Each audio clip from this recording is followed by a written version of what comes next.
কোরআনের জবান আছে না নাই? কথা বলতে পারে তো? কোরআন কি জীবিত না মৃত? পৃথিবীতে একটা কিতাব জীবিত, কি নাম? আর সব কি মরা। ওদের দেবতাও মরা, ওরাও। আমাদের আল্লাহ জীবন্ত, আমরাও জীবন্ত। আল্লাহ বলছেন হুয়াল হাইয়ুল কাইয়ুম লা তাখুযুহু সিনাতু ওয়ালা নাওম। এই আয়াতটা যে 5 ওয়াক্ত নামাজে পড়বে তার মধ্যে জান্নাতের মধ্যে পার্থক্য হবে মধ্যখানে মউত।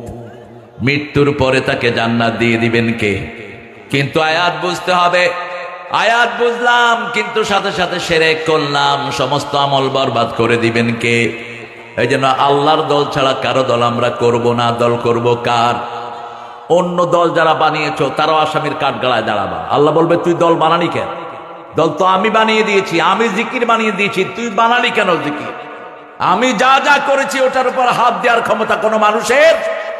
যেমন আল্লাহ জিকির বানিয়েছেন লা ইলাহা সুবহানাল্লাহ আলহামদুলিল্লাহ আল্লাহু আকবার। কিছু মানুষ উল্টা পাল্টা জিকির বানিয়েছে। বিভিন্ন পীর সাহেবেরা আছে না নাই?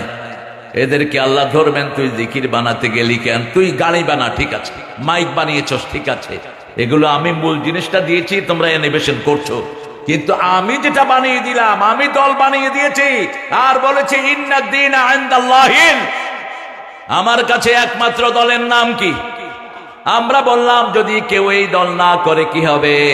আল ইমরানের 85 নম্বর আয়াতে আল্লাহ উল্লেখ করছেন ওয়া মাইয়াবতাগি গায়রাল ইসলামি দীনান ফালাই ইউকবালা মিন ওয়া হুয়া ফিল আখিরাতি মিনাল খাসিরিন।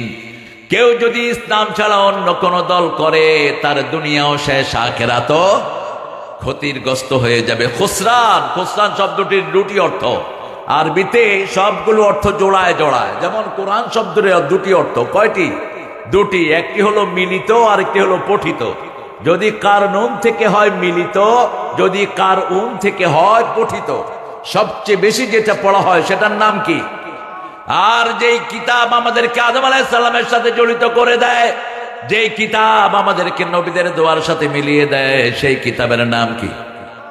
কোরআন কার মুখাপেক্ষী না? আমরা সব কোরআনের মুখাপেক্ষী। কোরআনের জন্য মায়ের খেয়েছেন রাহমাতাল লিল আলামিন। কোন সলিমউদ্দিন এটা আসলো না আসলো এগুলো প্রচার সময় নেই আমাদের। আমরা কোরআন বলবো, যারা শুনবে শুনবে, যারা শুনবে না কোরআন তাদেরকে নিয়ে জাহান্নামে চলে যাবে। ক্ষমতা আছে না নাই? আল কোরআন হুজ্জাতুন লাকা ওয়া আলাইক। কোরআন তোমার পক্ষে দলিল হবে অথবা তোমার বিপক্ষে দলিল হবে। কারো বিপক্ষে যদি কোরআন দাঁড়িয়ে দেয়, নবী মুহাম্মদ সাল্লাল্লাহু আলাইহি ওয়াসাল্লাম কিছু করার ক্ষমতা রাখে না। রাসূল বলতেন আল কোরআন রামাদানি আশফাআন, আগে কোরআন সুপারিশ করবে, তারপরে রমজান, তারপরে সুপারিশ করবে রাহমাতাল লিল। এই জন্য কোরআনের সুপারিশের দরকার আছে না নাই? আমরা প্রথমে পড়বো সূরা ফাতিহা, 2 নম্বরে পড়বো কুল হুয়াল্লাহু, 3 নম্বরে রাসূল 4টা সূরা পড়তেন। কয়টা? 4টা সূরা কোরআনের 1/4 প্রথম পড়তেন কুল ইয়া আইয়ুহাল, 2 নম্বরে পড়তেন ইযা জাআ, 3 নম্বরে পড়তেন ইন্না আতাইনা, 4 নম্বরে পড়তেন সূরা জিলজাল। আবার জিলজালকে আরেক বর্ণায় বলেন এটাও কোরআনের অর্ধেক। কারো কাছে পয়সা নাই, যেমন আপনি বিয়ে করতে চান, আমাদের ছেলেরা বিয়ে করতে চায় তো, এখন মোহরানা নাই। অবশ্য রাজশাহীতে তো মোহরানা লাগে না নাকি? যৌতুক আছে না? বাকি বাকি মোহরানা বাকি, যেগুলো বাকি রাখছো তা আজকে গিয়ে ফুলফিল করবা। বাকি মোহরানাতে বিবাহ হবে না, হবে না বিবাহ। কোন জিনিসটা বাকি থাকে বিয়ের থেকে? আর বাকিটা চালু করলো কোন বেয়াদব? কে চালু করেছে? একজন নবীও তো বিবাহ মোহরানা বাকি রেখে বিবাহ দেন নেই। রাসূল নিজে 12টা বিয়ে করেছেন, একটাতেও মোহরানা বাকি নেই। আগে ক্যাশ মোহরানা দিয়েছেন, তারপরে বিয়ে করেছেন। এখন আমরা চালু করেছি যৌতুক। যৌতুক কাদের থেকে এসেছে? হিন্দুদের থেকে এসেছে। আপনি যদি যৌতুক খান, হিন্দুদের সাথে আপনার হাসর হবে। আল্লাহর জান্নাতে যাওয়ার কোন উপায় থাকবে? ওই মেয়েটা মাফ না করে দিলে আল্লাহ আপনারে মাফ করবে? এখন বলেন কোরআনের কয়টা সূরা জানলে আলেম হওয়া যায়? রাসূল বলছেন যে কোরআনের প্রথম 7টা সূরা জানবে, অর্থ সহ আত্মস্থ করবে, আল্লাহর খাতায় সে আলেম বলে পরিচিত হয়ে যাবে। আমরা আলেম হতে চাই তো? আজকে সূরা বাকারা কে কে পড়েছেন দেখি, হাত তুলুন তো। মাশাআল্লাহ, আল্লাহ কবুল করুন। আছে তো? আলাইসা মিনকুম রাজুলুন রশীদ। সূরা বাকারা কে পড়তেন প্রত্যেক দিন? কে পড়তেন বলেন? মুহাম্মদ সাল্লাল্লাহু আলাইহি ওয়াসাল্লাম। তিনি কয় পারা পড়তেন দৈনিক? দৈনিক তিনি 5 পারা পড়তেন। ইবনে ওমরের হাদিস থেকে বর্ণিত, রাসূলুল্লাহ সাল্লাল্লাহু আলাইহি ওয়াসাল্লাম বলছেন, ইবনে ওমর প্রতিদিন 1 মঞ্জিল করে পড়বা। আলেম যারা তারা 1 মঞ্জিল করে পড়বেন, আর যারা সাধারণ মানুষ 1 পারা করে শুনবেন। রাজি আছি তো? আছেন তো রাজি? আমরা কোরআন অর্থ সহ জানবো। কোরআনকে বন্ধু বানাতে চান কে কে বলেন তো? আল্লাহ কবুল করুক। আমার উপর মনে কষ্ট নিয়েন না, বারবার হাত উঠছে, মনে কষ্ট নিয়েন না। কোরআনকে বন্ধু বানাবেন তো? এখন বন্ধুর কথা যদি বন্ধু না বুঝে বন্ধুত্ব হবে? এজন্য কোরআন অধ্যয়ন, এরপরে হাদিস অধ্যয়ন, এরপরে ইসলামী সাহিত্য, এরপরে 5 ওয়াক্ত নামাজ। এই 4টা কাজ যদি কেউ করে সে বন্ধু হবে কার? আরো জোরে বলেন। এই 4টা যদি কোনো দলীয় কাজ হয়, সেই দল করতে কোনো আপত্তি আপনাদের আছে নাকি? আছে আপত্তি? দেখি কার কার আছে, একটু হাত তুলুন তো, কার আপত্তি আছে? আল্লাহর ওলি শুধু হাত তুলে এটা হবে না, আল্লাহ মনেরটাই নিবেন, ঠিক না? ঠিক, ভিতরেরটা নিবেন কে? আল্লাহ। আজকে আমি 7ম সূরা থেকে কথা বলবো, সূরা আরাফ। জান্নাত এবং জাহান্নামের মধ্যখানে আরেকটা জায়গা আল্লাহ সৃষ্টি করেছেন, সেটার নাম কি? সেটার নাম আরাফ। রাসূল বলেছেন, শিশুরা যারা মারা যায় এদের অনেককে আরাফে রাখা হবে। যেমন বাপ মা 2জনই হলো হিন্দু, এরকম শিশু আছে না নাই? এই শিশু যদি মারা যায় তাদেরকে রাখা হবে কোথায়? আরাফে। আবার সোয়াবার নেক, সোয়াবার গুনাহ 1 সমান হয়ে গেছে, ওকে রাখা হবে কোথায়? আরাফে। কিন্তু আল্লাহ হলো দয়ার সাগর, যার সোয়াবের একটু কমতি হবে তার সোয়াব বাড়িয়ে দিবেন কে? যেমন এক লোক বনি ইসরাইলের 99 জন লোককে হত্যা করেছে, বুখারী মুসলিমের বর্ণনা। এখন তিনি বারবার বিভিন্ন আলেমের কাছে যাচ্ছেন, গুনাহ মাফ চাওয়া যায় কিনা। এক আলেমের কাছে গেলেন, বলছে হুজুর আমার গুনাহ মাফ হবে কিনা। বলছে কত লোককে মারছো? কয় 99 জনকে। কয় আল্লাহ তোর গুনাহ মাফ করবে না। কয় তো তোমার বাঁচায় লাভ কি? ওরেও মারছে। কয়জন হলো? কয়জন হলো? 100। কিন্তু মনের ভিতরে একজনকে চাচ্ছে। কাকে? এটাই আল্লাহ চান। ওমাইয়াতাসিম বিল্লাহি ফাকাদ হুদিয়া ইলা সিরাতিম মুস্তাকিম। সূরা আল ইমরানের 101 নম্বর আয়াতে আল্লাহ বলছেন, যে আল্লাহকে মজবুত করে ধরবে তাকে হেদায়েত দান করে দিবেন কে? লোকটা ঘুরছে, আলেম বড় কলিজা। যেমন বাংলাদেশের সবচেয়ে বড় কলিজার আলেম ছিলেন আল্লামা সাঈদী, ঠিক না বে ঠিক? একটা দল সারা জীবন ওনাকে গালি দিল, ওনার জন্য একটা শোক প্রস্তাবও তারা পাশ করে নেই, কিন্তু উনি সারা জীবন তাদের জন্য দোয়া করল। বুঝেন তো আপনারা কথা? তিনি বলতেন আমার 2টি চোখ, একটি হলো আলিয়া আর একটি হলো কওমি, সমানভাবে ব্যালেন্স করেছেন। কিন্তু আমার কওমি ভাইয়েরা হক্কানি আলেমদের লিস্ট করে, সেখানে সাঈদীর নামও নাই। এটা যেন না হয়, এটা থেকে বেরিয়ে আসো। সারা জীবন তার ছেলে জামিল লোকদের জন্য দোয়া করেছে আল্লামা সাঈদী, ঠিক না বেটি? এর আগের পিরিয়ডে যখন এরা আসলো, হাটহাজারী মাদ্রাসা নিয়ে টানাটানি শুরু হলো। মাদ্রাসার হিসাব, মাদ্রাসার ওইটা সেটা। তারপরে শেখুল হাদিস আজিজুল হক সাহেবকে জেলখানায় ঢুকালো। সবচেয়ে বেশি প্রতিবাদ করেছেন কে? জোরে বলেন, জোরে বলেন। আল্লামা সাঈদী। আল্লাহ তার কবরটাকে জান্নাতের বাগান বানিয়ে দেন, আল্লাহ তাকে মাফ করে দেন। আমরা এখন চাই আমরা টুপি দাঁড়িয়ারা এক হব। রাজি আছেন তো? আমরা দল বুঝি না, আমরা বুঝি নামাজ, আমরা বুঝি কি? মসজিদে আমরা যারা যাব তারা সবাই কার দল? আমরা যারা আল্লাহর কেবলাকে মানবো কয় দল? আমরা যারা নবীর সুন্নত অনুযায়ী জবাই করব আমরা কয় দল? এক দল। রাসূল বলেছেন, মান সাল্লা সালাতানা ওয়া ইস্তাকবালা কিবলাতানা ওয়া আকালা যাবিহাতানা ফাযালিকাল মুসলিম ফি জিম্মাতিল্লাহি ওয়া রাসূলি। আল্লাহর কেবলাকে যারা কেবলা মানবে, 5 ওয়াক্ত নামাজ পড়বে, আল্লাহর তরিকা অনুযায়ী জবাই করবে, তারা সবাই মুসলমান, আল্লাহর জিম্মায় থাকে। তার অন্য কিছু দেখার আমার কোনো দরকার? বড় আলেমের কাছে যখন গেলেন, বড় আলেম বললেন, বাবা তোমার গুনাহ যত বড় আল্লাহর রহমত তার চেয়ে অনেক বড়, তবে তোমার তিনটা কাজ করতে হবে। Firstly you have to declare yourself you are the sinner. প্রথম তোমাকে যেটা ঘোষণা দিতে হবে তুমি গুনাহগার। এই ঘোষণাটাই আমাদের লোকেরা দেয় না। এই ঘোষণায় বিগত সরকারের যারা ভুল করেছে তারা দিতে রাজি না, ঠিক না ঠিক? তাদেরকে যখন বলা হয় তোমরা কিছু করেছো, কয় আমরা কিচ্ছু করি নাই। উনি প্রধানমন্ত্রী যখন বেগে যায়, কয় আমি কি দোষ করছি, আমার বাগাচ্ছি কেন? আপনি কি দোষ করছেন? 1500 ছেলেকে খুন করেছে কে? হেফাজতের আলমকে খুন করেছে কে? জামাতের 5 জন নেতাকে, নির্দোষ নেতাকে ফাঁসিতে ঝুলিয়েছে কে? সালাউদ্দিন কাদেরকে ফাঁসিতে ঝুলিয়েছে কে? 52 জন 57 জন অফিসারকে মেরেছে কে? কোন দোষ চোখের সামনে ধরা পড়ে না। আমাদের 2 বছরের কারেন্টের বিল নাই, কে নিয়ে গেছে? কথা কন না কেন? আপনারা জানেন না বোধহয় কিছু। 2 বছরের কারেন্টের বিল নিয়ে যাওয়া হয়েছে। শুধু সেটা না, বাংলাদেশের 1000 কোটি টাকা বাহিরে গেছে কি যায়নি? ইউনূস কত টাকা আনছে? এই কয়দিনে ইউনূস সাহেব কত টাকা আনছে? বাহ, সব আল্লাহর ওলিরা সব 30,000 কোটি আনছেন তিনি। জাতিসংঘের ওখানে গিয়ে বলে আসছে 2 লক্ষ কোটি টাকা একখানে আটকা পড়েছে বাংলাদেশের, এই শয়তানরা পাস করেছে। বলছে এই 2 লক্ষ কোটি আমার দেশে পাঠান। মোট 22 লক্ষ কোটি টাকা দেশ থেকে বাহিরে চলে গেছে। তারপরেও আমরা আল্লাহর উপর ভরসা করে আছি, ঠিক না বা ঠিক? আমাদের ভরসার জায়গা কে? আল্লাহ। সে আল্লাহ বলছেন, তোমরা যদি আমাকে মজবুত করে ধরো তোমাদেরকে হেদায়েতের রাস্তা দেখিয়ে দিবেন কে? ওই লোকটা যখন বলল আমি গুনাহগার, মাফ করার মালিক কে? তৃতীয় বললেন, যেখানে তুমি আছো এখানে থাকলে গুনাহ আবার হবে, এই জায়গা তুমি পরিবর্তন করো। তিনি পরিবর্তন করে অন্য ভালো মানুষের জায়গায় রওনা হলেন। রাসূল বলছেন, 2 দলের 2 জন ফেরেশতা আসলো।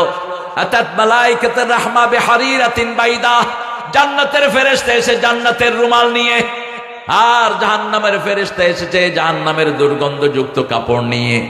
যেহেতু মানুষ সম্মানিত, এই জন্য সম্মানিত ফেরেশতা দান করেছেন কে? ওয়ালাকাদ কাররামনা বনি আদম, প্রত্যেক মানুষের সম্মান দান করেছেন কে? আল্লাহ বলছেন, একজন মানুষের জন্য 5 জন সাক্ষীর ব্যবস্থা আমি করে রেখেছি। প্রথম সাক্ষী হলো মাটি। প্রথম সাক্ষী কি? মাটি। ইয়াউমাইদিন তুহাদ্দিসু আখবারাহা, আপনাদের এই মাটি কিয়ামতের ময়দানে বলবে এই মাটিতে বসে বসে কোরআন শুনেছে, এই মাটিতে বসে বসে কোরআনের খেদমত করেছে, এই মাটিতে বসে বসে কোরআনের আইনগুলো শুনেছে। এই মাটি বলবে। আর যারা এই মাহফিলের বিরোধিতা করেছ তাদের কথা এই মাটি বলে দিবে। আছে না নাই? কিছু ভাই আছে না নাই? বাধা না দিলে তো বোঝা যাবে না এটা যদি হক। রাসূলকে প্রথম বাধা কারা দিয়েছেন? নিজের ঘরের লোক। প্রথম পথর উঁচু করছে নিজের চাচা আবুল আহাব, যে আবুল আহাব রাসূলের 2 কন্যাকে নিজের ছেলেকে বিয়ে করিয়েছিল। সেই আবুল আহাব, যে আবুল আহাব রাসূলের জন্মের পরেই তার বান্দিকে দিয়ে রাসূলকে দুধ পান করিয়েছিলেন, এবং 1 মাস দুধ পান করার পরে ওই বান্দিকে তিনি আঙ্গুল দিয়ে আজাদ করেছিলেন, যাও আমার ভাতিজাকে দুধ পান করিয়েছো, সেই উসিলায় তোমাকে আজাদ করে দিলাম। ইবনে আব্বাসের হাদিস এসেছে বুখারীতে, আবুল আহাবের সারা শরীরে আগুন পোড়াবে, কিন্তু এই আগুন আঙ্গুলটাকে আগুন পোড়াবে না। রাসূলের উসিলায় এই আঙ্গুলকে মাফ করে দিবেন কে? আল্লাহ মাফ করে দিবেন। সেজন্য নবীর সাথে থাকবে যারা বরকত পাবে। কোন হিন্দু যদি রাসূলকে সম্মান করে তার ঘরে বরকত আছে কি আছে না? যেমন মা হালিমাতুস সাদিয়া যখন রাসূলকে নেন, তিনি তখন মুসলমান ছিলেন না, তিনি ছিলেন কাফেরা। কিন্তু যখনই রাসূলকে কোলে নিলেন তিনি বলছেন আমার সব রোগ ভালো হয়ে গেল। আমি যখন রাসূলকে নিয়ে গাদার পিছনে চললাম, গাদা সবার আগে আমার বাড়ি পৌঁছে গেল। আমি বাড়ি থেকে আসার সময় দেখলাম কূপের ভিতরে পানি নাই, গিয়ে দেখি কূপ ভরপুর হয়ে আছে। আমার ছাগলের দুধগুলো, মাঠগুলো দুধে দুধে ভরপুর হয়ে আছে, আমার গাছগুলো খেজুরে ভরপুর হয়ে আছে। বুঝতে কষ্ট হলো না, সারা দুনিয়ার বরকত ঢুকেছে মা হালিমার ঘরে, ঠিক না ঠিক? এই জন্য আমরাও যদি নবীকে মানি, আমরা কালেমা না পড়লে আমাদেরকে বরকত দান করবেন কে? কারণ তিনি হলেন সারা আলমের রহমত। ওমা আরসালনাকা ইল্লা রাহমাতাল লিল আলামিন। সবচেয়ে বড় রহমত হলেন সারা দুনিয়ার জন্য, যত বড় দুনিয়ার জন্য আল্লাহ রব, তত বড় দুনিয়ার জন্য রহমত হলেন মুহাম্মাদুর। কিন্তু রহমত চাইতে হবে কার কাছে? এখন আমাদের দেশে যে কত ভুল নাত আমরা শুনি, ইয়া রাসূলুল্লাহ আমায় ডেকে নাও তোমার কাছে। এই কথাটা কি তাওহীদ না শিরক? জোরে বলেন। হে রাসূল আমাকে সুপারিশ করো। নো, কোন নবীও সুপারিশ করতে পারবেন না কার অনুমতি ছাড়া। মান দাল্লাযী ইয়াশফাউ ইনদাহু ইল্লা বিইذনি, আয়াতুল কুরসিতে আমরা পড়ি, কে সে আমার অনুমতি ছাড়া সুপারিশ করবে? লা ইয়াতাকাল্লামুনা ইল্লা মান আযিনা লাহুর রাহমান ওয়া ক্বালা। আল্লাহ রাব্বুল আলামিন বলছেন, প্রথম সাক্ষী মাটি, দ্বিতীয় সাক্ষী আপনার অঙ্গ প্রত্যঙ্গ, তৃতীয় সাক্ষী হলো জনগণ, চতুর্থ সাক্ষী হলো কেরামান, পঞ্চম সাক্ষী ফাইনাল সাক্ষী কে? ওয়াকাফা বিল্লাহি শাহিদা। আর আল্লাহর চেয়ে বড় সাক্ষী আর কেউ? আপনি যখন অপরাধ করবেন, আপনি অস্বীকার করবেন। যেমন বিগত 17 বছরে হাজার হাজার মানুষকে মারা হয়েছে, হাজার হাজার লোককে বাড়ি ছাড়া করে দেয়া হয়েছে, ঠিক না ঠিক? যারা করেছে তাদেরকে যখন এই পুলিশ গুলি করেছে সাইদকে, কথা কন না কেন? বৈষম্য বিরোধী 1500 ছেলেকে মেরেছে কে? পুলিশ সহ ওদের লোকেরা। যখন কিয়ামতে জিজ্ঞেস করা হবে তোমরা কি করেছো, বলবে আল্লাহ আমরা কোনো অপরাধ করি নাই, ফেরেশতারা মিথ্যা কথা লিখছে। এবার আল্লাহ বলবেন সূরা ইয়াসিনের 65 নম্বর আয়াত, আল-ইয়াওমা নাখতিমু আলা আফওয়াহিহিম ওয়া তুকাল্লিমুনা আইদিহিম ওয়া তাশহাদু আরজুলুহুম বিমা Kanu ইয়াকসিবুন। Today I will seal upon your mouth, your hand will speak out, your 2 feet will be the witness for that. What have you done in your lifetime? আজকে তোমার মুখে আমি সিল মেরে দেব। হাতকে বলবে হাত কথা বলো, পাকে বলবে তুমি সাক্ষী হয়ে যাও। হাত বলবে আল্লাহ এই হাত দিয়ে গুলি চালিয়েছে, এই হাত দিয়ে মিথ্যা মামলা লিখেছে, এই হাত দিয়ে হাজার হাজার আলেমকে এলাকা ছাড়া করেছে, এই হাত দিয়ে বহু মায়ের বুক খালি করেছে, ঠিক না ঠিক? এই হাত দিয়ে রাষ্ট্রের সম্পদ ছিনিয়ে নিয়েছে। লোকেরা বলবে মালে হাদাল কিতাব। সূরা কাহফের ভিতরে আল্লাহ উল্লেখ করে দিয়েছেন, লোকেরা বলবে মালে হাদাল কিতাব, এটা কেমন কিতাব? লা ইউগাদিরু সগীরাতান ওয়ালা কাবীরা, কোন আমল এটা থেকে বাদ পড়লো না। সেজন্য আমাদের যে আমল নামা, ওটার নাম ও কিতাব। ওটার নাম কি? কিতাব। চূড়ান্ত কিতাব হলো এই কিতাব। এটা কি? চূড়ান্ত কিতাব। এটা দিয়ে কিয়ামতের ময়দানে বিচার করবেন কে? আর আমল নামায় যেটা, সেটাও কিতাব। আমরা যে সিনেমাগুলো দেখি ওটাও কি? কথা কন না কেন? বই। বইয়ের আরবি কি? বইয়ের আরবি কিতাব। আপনার আমল নামা আপনাকে দিবে। আল্লাহ বলবেন ইকরা কিতাবাক কাফা বিনাফসিকা আল-ইয়াওমা আলাইকা হাসিবা। You read your book, you are enough to take your accountability. ঠাই নাই ছোট সে তরি, তোমারই সোনার ধানে গিয়েছে ভরি। কোন কবি? কোন কবি? রবীন্দ্রনাথ। আপনাদের পছন্দ করতে তো কি বলেন? তিনি চিতা থেকে আমাদেরকে জাতীয় সঙ্গীত উপহার দিয়েছেন। 1941 সালে তিনি মারা গেছেন। আমরা স্বাধীন হয়েছি কবে? স্বাধীন হয়েছি 71-এ। 47 তো, হ্যাঁ 47-এ পাকিস্তান আর ব্রিটিশ থেকে। আর বাংলাদেশ স্বাধীন হয়েছে কবে? তো 71-এ তিনি গান লিখলেন কেমনে? আমার সোনার বাংলা, এটা তিনি লিখেছেন ক্যালকাটাকে উদ্দেশ্য করে। অবিভক্ত ভারতের জন্য 1903 সালে এই গান লেখেন তিনি। এটার সাথে আমাদের আকীদার কোনো মিল? আমরা ভালোবাসি কাকে? আমরা বাংলাদেশকে ভালোবাসি না। আমরা আগে ভালোবাসি আল্লাহকে, তারপরে জন্মভূমি, ঠিক না ঠিক? কথা বলেন না কেন? আগে জন্ম, আগে আল্লাহ, তারপরে জন্মভূমি। কারণ যাব কার কাছে? আল্লাহর কাছে। কোন মাটিতে কার মৃত্যু হবে আমরা কেউ জানি? মা জাতাদ্রি নাফসুন বিআইয়ার দিন তামুত। কোন দিন কি অর্জন করব সেটাও আমরা জানি না। মায়ের পেটে কি আছে জানি না। কিয়ামত কবে হবে জানি না। আগামী দিন কি খাবো আমরা কিছুই জানি না। সব জানেন কে? তিনি লিখেছেন আমার সোনার বাংলা আমি তোমায় ভালোবাসি। আমরা ভালোবাসি কাকে? আল্লাযীনা আমানু আশাদ্দু হুব্বান লিল্লাহ। আল্লাহ বলছেন যারা ঈমানদার সবচেয়ে বেশি ভালোবাসবে কাকে? 1995 সাল আমি এটাকে একটু সংস্কার করেছিলাম। ঠাকুরগাঁয়ে আমার বিরুদ্ধে তখন মামলা হয়। আমি বলেছিলাম এটা যদি এইভাবে হতো, আমার সোনা আমার দয়াল আল্লাহ, আমি তোমায় ভালোবাসি, চিরদিন তোমার আকাশ।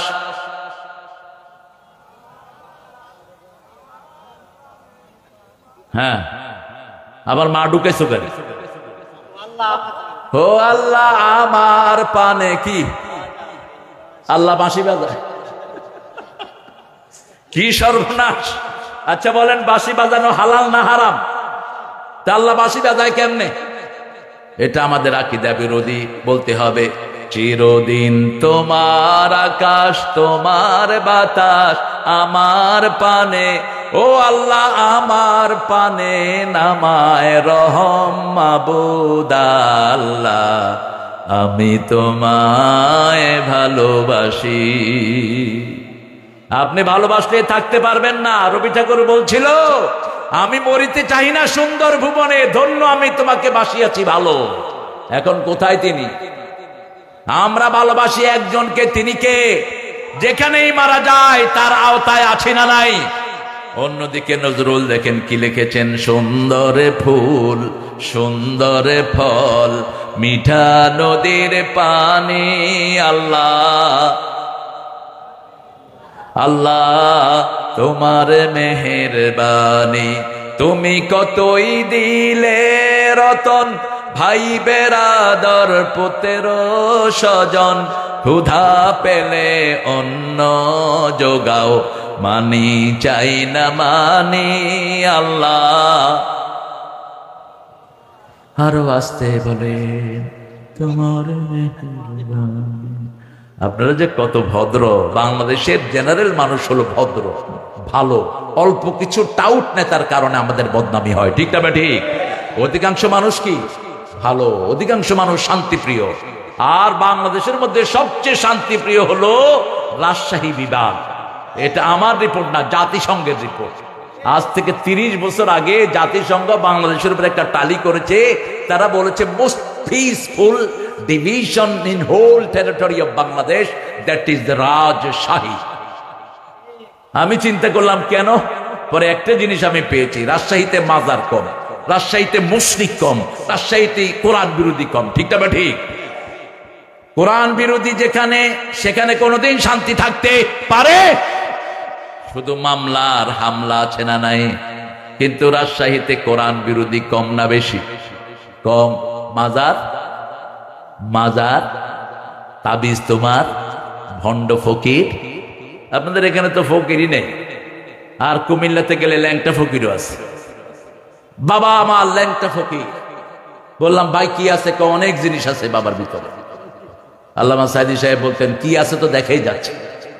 একটা শয়তান তো ল্যাংটা হয় না, তুই ল্যাংটা হস কেমনে মূর্খ? যেগুলো ল্যাংটা হয় এগুলো কি? এগুলো শয়তানের চেয়ে খারাপ। শয়তানও কখনো উলঙ্গ হয় না, ঠিক না ঠিক? আমরা কোনো মাজারে যাব না, আমরা মসজিদে যাব, ঠিক না ঠিক? মসজিদ আছে যেখানে আমরা আছি, মসজিদে যারাই যায় তারা আমার ভাই, তারা আমার কি? আমার রাসূল বলেছেন 5 ওয়াক্ত যারা মসজিদে যায় আল্লাহ তাদের জন্য জান্নাত সাজায়া দেয়। 5 ওয়াক্ত যারা মসজিদে যায় তাদেরকে মুমিনের সার্টিফিকেট দিয়ে দাও। রাসূল বলছেন ঘরে ওযু করে যে মসজিদের দিকে এক কদম আগায়, কদম পড়ার সাথে সাথে তার জীবনের গুনাহ মাফ হয়ে যায়। দ্বিতীয় কদমে তার দিকে জান্নাত আগিয়ে আসে। এজন্য 5 ওয়াক্ত কোথায় যাব? মসজিদে আজান হবে যেখানে, নামাজে যাব সেখানে। আগে নিজের কাজ নয়, আগে কার কাজ? সূরা নামের আয়াতটি রাসূল 5 ওয়াক্ত নামাজে পড়তেন। পড়েন কুল ইন্না সালাতি, পড়েন কুল ইন্না সালাতি ওয়া নুসুকি ওয়া মাহইয়ায়া ওয়া মামাতি লিল্লাহি রাব্বিল আলামিন। বলো আমার নামাজ, আমার কোরবানি, আমার জীবন, আমার মরণ সব কার জন্য? আল্লাহর জন্য। আল্লাহ আমাদেরকে আপনার জন্য কবুল করেন। যেহেতু আপনার জীবন আল্লাহর জন্য, আপনার বিবির জীবনও আল্লাহর জন্য। ঘরে পড়বেন সুন্নত নফল, বিবিকে সাথে নিয়ে আর বিবির জন্য দোয়া করবেন, যা করতেন রাহমাতাল লিল বাংলাদেশের মেয়েদের মতো ভালো মেয়ে দুনিয়ার কোন দেশে, জোরে বলেন। সারা বছর পাক করে কারা বলেন? বাচ্চা পালে কারা? ঘর ঝাড়ু দেয় কারা? স্বামীর কাপড় ধোয় কারা? কিল খায় কারা? কি সুন্দর করে বলতেছে। আল্লাহ আপনাদেরকে হেদায়েত করুন। এই মেয়েটার গায়ে হাত দেন কেমনে বলেন তো? সৌদি আরবে যান, একদিন স্বামী রাঁধে, আরেকদিন স্ত্রী। দুনিয়ার যে কোনো মুসলমান দেশে যান, একদিন বউ রাঁধে, আরেকদিন জামাই রাঁধে। কিন্তু আমার দেশের বিবিরা এত বেশি অমায়িক, কোনোদিন স্বামীকে পাক ঘরে যেতে দেয় না, ঠিক না বা ঠিক? জ্বরে নিজের শরীর ফুলে যায়, কিন্তু কখনো বলে না তুমি আমার বদলে রেঁধে নিয়ে আসো। এই জন্য এই মেয়েদের সাথে 5 বার আল্লাহ বলেছেন ভালো ব্যবহার করতে হবে। কি ব্যবহার? আল্লাহ বলেছেন এটা সুন্নত না নফল? আল্লাহ যেটা বলেছেন সেটা কি? ফরজ। আশিরুহুন্না বিল মারুফ। সবচেয়ে সুন্দর ব্যবহার পাবে কে? কে পাবে? বিবি পাবে। সেই বিবি থেকে যৌতুক খান কেমনে? রাসূল সাল্লাল্লাহু আলাইহি ওয়াসাল্লাম বলছেন মহারানা থাকবে না, রোজা রেখে যৌবন হেফাজত করো, বিয়ের কথা মুখে আনবি না। এক সাহাবী, মহিলা সাহাবী এসে বলছে ইয়া রাসূলুল্লাহ যাওয়িজনি, হে নবী আপনি আমারে বিয়ে করেন। রাসূল নিচের দিকে মাথা দিয়ে বসে আছেন। মহিলা আবার বলছেন রাসূল আপনি আমাকে বিয়ে করেন। আরেক সাহাবী দূরে বসা ছিলেন, আয়েশা বলল রাসূল আপনি যদি বিয়ে না করেন, বুঝলেন নাই? যুবকেরা বুঝছে, আপনার যদি দরকার না থাকে আমি আসি। রাসূল বললেন মোহরানা কি দিবা? কয় কিচ্ছু নাই। রাসূল বললেন হাল আনদাকা সূরা কাউসার, তোমার কাছে সূরা কাউসার আছে নাকি? আছে। সূরা জিলজাল আছে নাকি? আছে। সূরা কাফিরুন আছে নাকি? আছে। সূরা নসর আছে নাকি? আছে। যাও তুমি বিয়ের জন্য প্রস্তুতি নাও। ওই মেয়েটাকে কোরআন শেখানোই হলো তোমার মোহরানা। এখনো যদি আলেমরা সিদ্ধান্ত নিয়ে এরকম মোহরানায় রাজি হয়, কোনো আপত্তি? কিন্তু রাসূল বলেছেন একটা লোহার আংটি হলেও মোহরানা দাও। মোহরানা বাকি, বাকির নাম সবাই জানে। বাকির নাম আহারে এটা রাখবেন না, কম দেন মোহরানা, কম দেন। যেমন মা খাদিজার দাম সবচেয়ে বেশি, ওনার মোহরানা ছিল 19টা উট। কয়টা উট? 19টা তাজা উট। রাসূল ওনাকে দিয়ে তারপরে কবুল বলেছেন। মোহরানা চাইতে আমরা কবুল করি। যেমন বিয়ের আসরে আমরা মেয়েকে বলি, মেয়ের নাম সকিনা, সকিনারে বলি আব্বাসের ছেলে কুতকুতালি তোমারে বিয়ে করতে চাচ্ছে, 40,000 টাকা মোহরানা। সকিনা তুমি রাজি? সকিনার লোকেরা বলে হ্যাঁ রাজি। এখানে আবার উকিল বাপও আছে, রাজশাহীতে আছে কিনা জানি না। উকিল বাপরে ঝাড়ু দিয়া পিটায় খেদায় দেয়। কিসের উকিল বাপ? হ্যাঁ, ম্যাচ মেকার, যারা বিবাহটা সংগঠিত করে দেয়, এই পরিবারের সব সওয়াব আল্লাহ তাদের আমলনামায় দিয়ে দিবেন। কিন্তু উকিল বাপের সাথে দেখা দেওয়ার কোন সিস্টেম নাই। এটা তো গায়রে মহরেম। বিয়ের প্রথম দিনই বিয়ের ভিতরে হারাম ঢুকিয়ে নিচ্ছেন। যখন ওর এজেন্টটা নেওয়া হলো, এবার বাইরে বসে আছে কি নাম? কুতকুতালি। কি নাম? কুতকুতালি। মুখে কি? উকিল সাহেব সহ মেয়ের আত্মীয় স্বজন এসে বলে এই কুতকুতালি, সকিনা 40,000 টাকা মোহরানায় তোমার বিবাহ বন্ধনে আবদ্ধ হতে চায়। আগে হলো সকিনা, তারপরে মোহরানা, ঠিক না বা ঠিক? কথা কন না কেন? আগে সকিনা, তারপরে কি? মোহরানা। এখন কুতকুতালি কি করে? কবুল। তো কি কবুল করলো? আগে মোহরানা কবুল করলি, এই মোহরানা বাকি রাখবো না আমরা। রাজি আছি? আজকে গিয়ে যদি কারো মোহরানা বাকি থাকে, বিবির কাছে মাপ চাইবেন, বিবির কাছে মাপ চাইবেন, বিবিকে দিবেন টাকা। মোহরানা মাপ চেয়ে নেওয়ার কোন সিস্টেম নাই। রাসূল সাল্লাল্লাহু আলাইহি ওয়াসাল্লাম এটা দিতেন। আমাদের আমল নামাগুলো যেন আমরা নামাজ দিয়ে ভরতে পারি, আল্লাহ তৌফিক দান করে। আজকে থেকে নামাজ ছেড়ে দেব না। নামাজ যার নাই তার কপালে জান্নাত নাই। কার কথা? সূরা মুদ্দাসসিরের শেষের দিকে আল্লাহ বলছেন ইয়াতাসাআলুনা আনিল মুজরিমিন মা সালাকাকুম ফি সাকার ক্বালু লাম নাকু মিনাল মুসাল্লিন ওয়া লাম নাকু নুত'ইমুল মিসকিন কুন্না নাখুদু মাআল খাইদিন কুন্না নুকাযযিবু বিয়াউমিদ্দিন। আল্লাহ জিজ্ঞেস করবেন কেন জাহান্নামী হলি? তারা বলবে আমরাও নামাজি ছিলাম না, নেতারাও নামাজি ছিলেন না। আমরা নামাজ কায়েম করব। যে এই দলের নেতা নামাজি, কর্মী নামাজি, বাপ নামাজি, মা নামাজি, এই দল হলো নামাজের দল, ঠিক না ঠিক? আপনি প্রথম হিসাব আল্লাহ কিসের নেবেন? জোরে বলেন। আর বিচার শুরু করবেন কিসের? রক্তের। বিচার শুরু হবে রক্তের, হিসাব শুরু হবে নামাজের, কিন্তু বিচার শুরু হবে রক্তের। এই যে জজগুলো উল্টা পাল্টা রায় দিয়েছে, এই পান্ডাগুলোকে আগে আল্লাহ আসামির কাঠ গড়ায় দাঁড় করিয়ে দিবে। সবগুলো জজ আসামির কাঠ গড়ায় দাঁড়ায় জিজ্ঞেস করা হবে, এই জজ কেন উল্টা পাল্টা রায় দিয়েছিলি, কেন মিথ্যা মামলা রায় দিয়েছিলি, কেন মিথ্যা মামলা ডিল করেছিলি? আল্লাহ আমাদেরকে সত্যের উপরে থাকার তৌফিক দান করে। ফালা ইয়াকুন ফি সাদরিকা হারাজ, আপনার অন্তরের মধ্যে কোনো কুণ্ঠা রাখবেন না। আল্লাহ রাব্বুল আলামিন সাইয়েদনা ইব্রাহিমকে বলছেন, মিল্লাতা আবিকুম ইব্রাহিম হুয়াজতাবাকুম আমা জাআলা আলাইকুম ফিদ-দীন মিন হারাজ মিল্লাতা আবিকুম ইব্রাহিম। আল্লাহ আমাদেরকে বাছাই করেছেন, আমরা আল্লাহর দল করব, রাজি আছি তো? আমরা নামাজ ছাড়বো না, রাজি আছি তো? একটু আল্লাহকে হাতটা তুলে দেখিয়ে দেই, বলেন হে আল্লাহ, জানি না এটা জীবনের শেষ মাহফিল কিনা, তবে আপনাকে ওয়াদা দিচ্ছি জীবনে কোনোদিন ইসলাম ছাড়বো না, নামাজ ছাড়বো না, কোরআন ছাড়বো না, কোরআন অনুযায়ী চলবো। আমিন ইয়া রাব্বাল আলামিন। আল্লাহ আমাদেরকে কবুল করেন। হাতগুলো নামায় অন্তরটাকে প্রশস্ত করেন। দেখেন তাকিয়ে, ডানপন্থীরা আজকে বাংলাদেশে লিড দিচ্ছে, এই জন্য বামপন্থীদের কোনো রক্ত ঝরে নেই বাংলাদেশে, ঠিক না ঠিক? তাদের ওই যে একজন সেক্রেটারি ছিলেন, কি নাম জানিও না, হ্যাঁ কি কাদের? আপনারা যে কি চালু, পোলাপান যখনই বিজয় হলো সব জায়গা থেকে জাতির পিতা ইব্রাহিম অমুক ছিল, জাতির পিতা ইব্রাহিম, সাথে সাথে সব চেঞ্জ। এটাই হওয়া দরকার মুমিনের জীবন। আমরা আল্লাহকে মানি, রাসূলকে মানি, ঠিকটা ঠিক? যাদের জীবনে নামাজ নাই তাদের সাথে আমাদের কোনো সম্পর্ক। ইসলাম আছে যেখানে আমরা আছি, কোরআন হাদিস যেখানে আমরা আছি, আমরা থাকবো না, যে কোনো সময় চলে যেতে পারি, ঠিকটা ঠিক? কখন কার ডাক আসে আমরা কেউ জানি না। এই জন্য প্রতিদিন রাসূল দুটি আয়াত পড়তেন, রাতে শোয়ার সময় দুটি আয়াত পড়তেন, আর রাসূল বলতেন সাল্লাল্লাহু, এই দুটি আয়াত যে পড়বে সারা রাত তার জন্য আল্লাহ সওয়াবের ব্যবস্থা করে দিবেন। আমানার রাসূলু বিমা উনজিলা ইলাইহি মির রাব্বিহি ওয়াল মুমিনুন কুল্লুন আমানা বিল্লাহি ওয়া মালাইকাতিহি ওয়া কুতুবিহি ওয়া রাসূলিহি লা নুফাররিকু বাইনা আহাদিম মির রাসূলিহি ওয়া ক্বালু সামি'না। আমরা বলবো আমরা মানলাম, আমরা শুনলাম। আপনারা শুনলেন তো? কোরআনের কথা শুনলেন তো? আপনারা বলেন আমরা শুনলাম, আমরা মানলাম। আল্লাহ বলেন আমিও কবুল করে নিলাম। আপনারা বলবেন গফরানাকে, আল্লাহ ক্ষমা চাই। আল্লাহ বলেন আমি তোমার গুনাহ ক্ষমা করে দিলাম।